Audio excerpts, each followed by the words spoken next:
It's time to breathe again on the Breath of Fresh Air webcast on YouTube. And actually, this isn't a webcast, this is a shorty. So, this is the first time that I've done a shorty in a little while. So, it's good to be back on this forum. Of course, I am Charles, and I have a topic for you guys that I want to talk about. It's actually a topic I haven't said anything about in a while, but this week's events compelled me to say something about it. So, I am talking about the Dallas Cowboys. Now, y'all know how I feel about this team. I don't like the Cowboys, never really liked the Cowboys, and I don't think the coverage they get from all the media out here is even warranted because they haven't done anything on the field in a long, long time. And granted, we know what they've done on the business side. They're worth $5.5 billion, most profitable franchise in sports. So, from a business standpoint, they've been very successful. On the football field, not so much. Uh, but be as it may, let's talk about things on the field. So, well, some on, some off.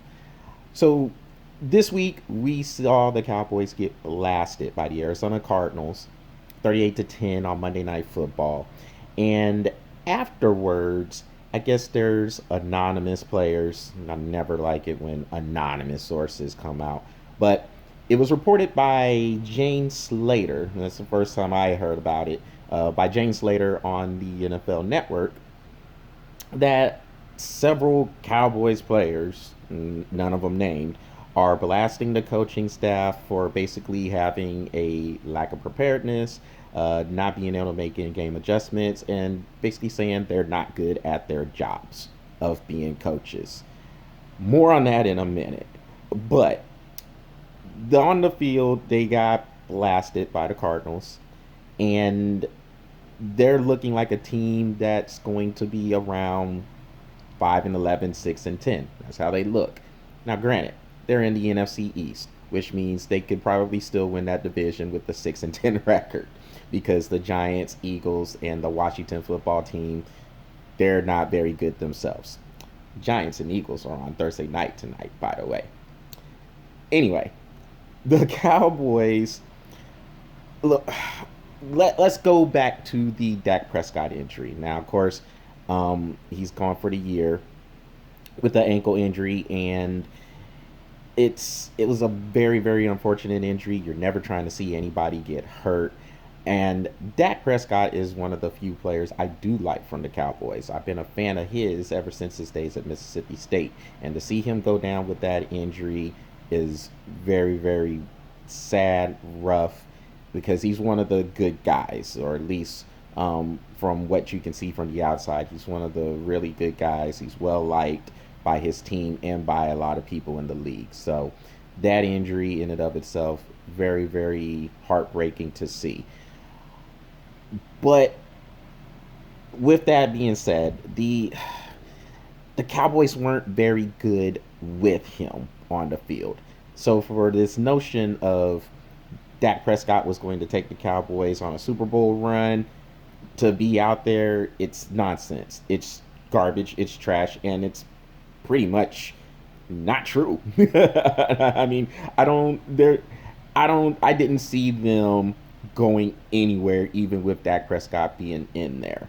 Uh, Without him, they aren't as good. That is obvious. They're probably 2-3 wins down from what they probably would have been with Dak out there. But with Dak, they have been an average football team. Let's remember they were 8-8 last year. The year before 2018, they were 10-6, and they won the division and actually won a playoff game that year. But then the year before that, they were 9-7. So they've been kind of teetering on average. I didn't forget about 2016. I know they were 13-3 with them in there, but y'all were one and done in the playoffs there on that loss to the Green Bay Packers. So look, yeah, I've been teetering around average, maybe slightly above average team with Dak in there. So it look, people are making it out like losing Dak was costing them a run to the Super Bowl. It wasn't. They weren't that good with him on the field. And that is for any of the fans of the Cowboys, for those of y'all who thought y'all are trying to make a Super Bowl run, that, ooh, excuse me, that wasn't happening. Not at all. Sorry to tell you that. But anyway, be as this may, the Cowboys are in a similar situation now that they were those years before when Tony Romo was the quarterback. Now, just like I said, Dak Prescott gets hurt, and people want to make it like this was their chance to go to the Super Bowl going away with it. Y'all are average with him, just like y'all were with Tony Romo. But here's the thing, though. Here's the funny thing, and here's the irony when it comes to Cowboys fans and how they want to look at things. When Tony Romo was the quarterback, they were around 8-8. Remember, they went 8-8 3 seasons in a row. 2011, 2012, 2013. They were 8-8. But without Tony Romo in that lineup, without him on that field, they were probably a 4-12 team without him. But people killed Tony Romo, especially here. Remember, I live in the Dallas-Fort Worth Metroplex, so I got a front row seat to all this. People killed Tony Romo for a couple of mistakes that he made. And yes, some of those mistakes were very, very crucial. And they cost the Cowboys some games. But I was out here saying, look, without Tony Romo, you guys don't even have the chance to win the divisions.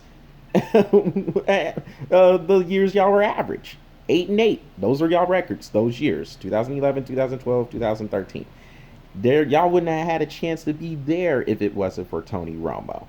So now Dak gets hurt, and people want to act like this is a Super Bowl run going down the drain. But the fact of the matter is, you guys were an average team with him, just like y'all were an average team with Tony Romo in there.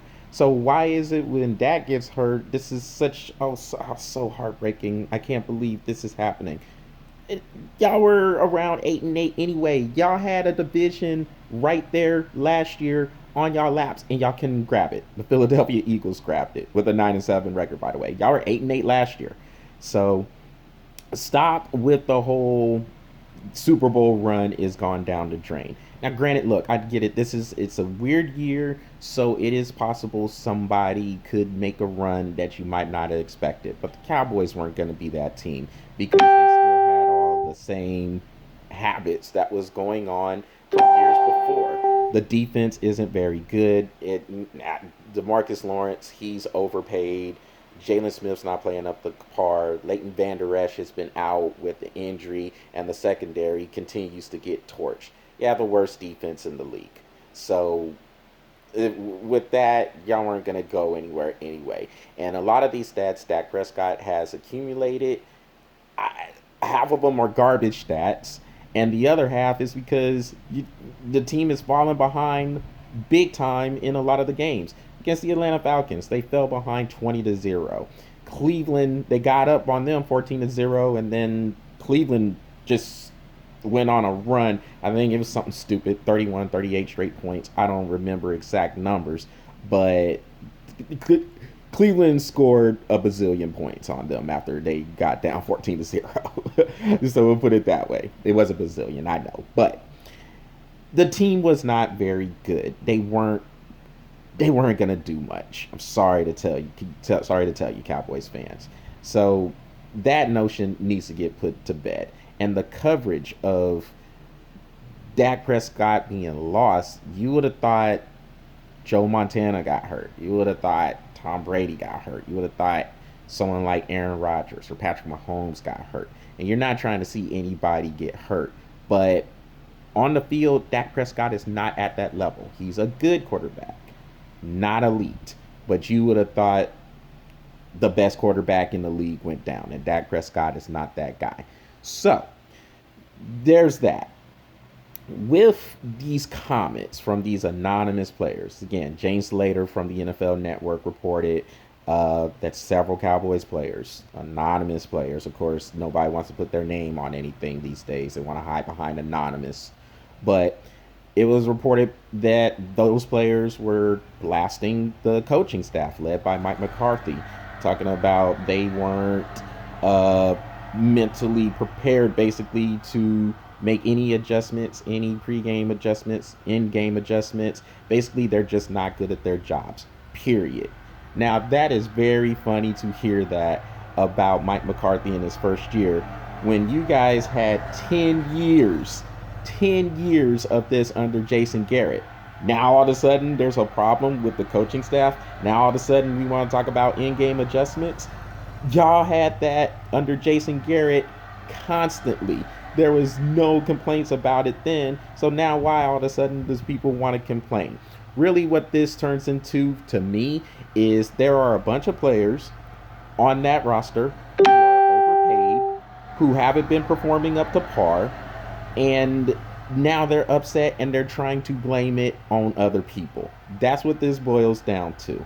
If you're doing your job, if you were doing everything you were supposed to be doing, I'm pretty sure we wouldn't be hearing about coaches not being prepared. Because again, you had this 10 years under Jason Garrett. How many times did we hear people complain about Jason Garrett's lack of coaching, basically? Lack of in game adjustments.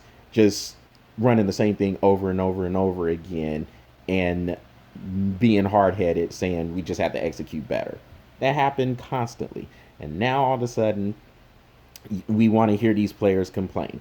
It's just a bunch of guys who aren't doing their jobs. They're getting their asses whooped on the field, and now they're trying to blame it on other people.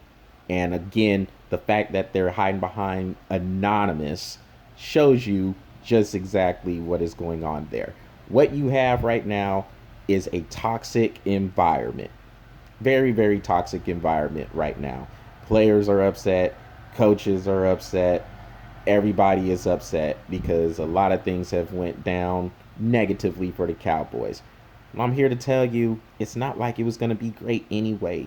The Cowboys are an average football team, and it's about time all these media members and the fans get that through their head. The Cowboys are not going anywhere, and they weren't, even with Dak Prescott. It's just that simple. Now, again, they have a chance, of course, because they play in the NFC East to win that division. But even then, I didn't pick them to win the division. I picked the Eagles to win the division, and I'm still sticking by that. So we'll see how things come out and turn out. But what you have right now is an environment where it's just gross. It's not a good environment. It's nothing positive right now, and I don't know if the Cowboys are going to come out of that. 6-10, 7-9 is what I'm seeing for them, and that could be good enough to win the NFC East. But even still, they'll get blasted in their first playoff game if they make it that far. That's what I'm seeing with the Cowboys, and that's what I'm breathing on for this shorty. You guys, make sure you check out the Breath of Fresh Air YouTube channel. Smash that subscribe button and keep the likes coming on the Breath of Fresh Air Facebook page. So I hope to talk to you guys maybe a little bit later on this week. If not, definitely next week when it's time to do the webcast. And from what I'm being told by Patrick Brackett, he's supposed to have his shorty in before the end of the week as well. So lots of stuff coming. Stay tuned, and we'll keep you updated on all the moves. Remember to leave that feedback. Let us know how we're doing. Get that interaction going. It doesn't matter to us, good, bad, or indifferent. Let us know. All right. Y'all take care, and we'll talk soon.